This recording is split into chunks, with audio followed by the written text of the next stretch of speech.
Good morning, UTRGV. My name is William Lovelace and I'm a senior in finance, and this is Dr. Sergio Garcia. He's a finance lecturer in the business department. Over the summer, I worked with Dr. Sergio Garcia and we discussed how to maximize your ability to achieve long-term financial success. And in your opinion, Dr. Garcia, what do you believe is the ability, what do you have to do to capitalize on long-term financial wealth? Right. Well, financial literacy is something that's being focused on across the country. But even before you graduate and get into, real income and real employment and that kind of thing, there's a lot of things that college students can do right now to start developing the skill sets that allow them to maximize on that platform when the time comes. And these skill sets include things like minimizing your debt and learning to live on a budget. Most importantly, you've got to graduate on time. Graduating on time, if we look at the long-term development of your net worth or your net wealth, it's completely different than what your income is.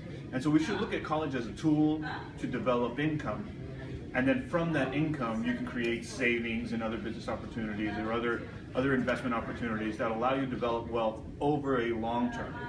And the most important thing about wealth is that it's really developed, it really increases and grows at the very end of that cycle.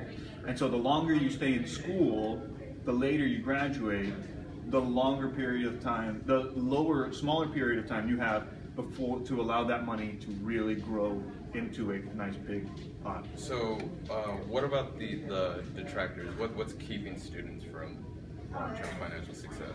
Right. After graduation, there's a couple of key things that are going to hold you back from really developing that growth. And so if you look at what a budget looks like, or whatever your personal budget looks like, most people invest whatever they have left over at the end of the month. And the things that keep you from making that leftover at the end of the month bigger are things like interest, like paying interest, and that means debt.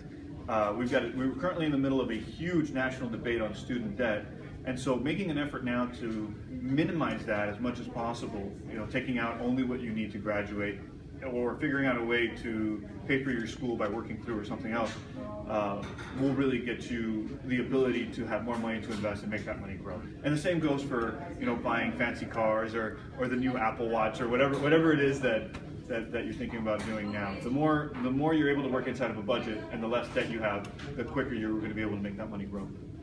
Okay. You answered all the questions I needed. Dr. Sergio Garcia will be speaking October 1st at 12:30 to 1:30 in the Student Union Theater. He'll be having a discussion, and hopefully we're going to have 2 wireless microphones near the stage, so if any students have any questions they want to discuss with Dr. Garcia, we'd be happy to help out. Thank you.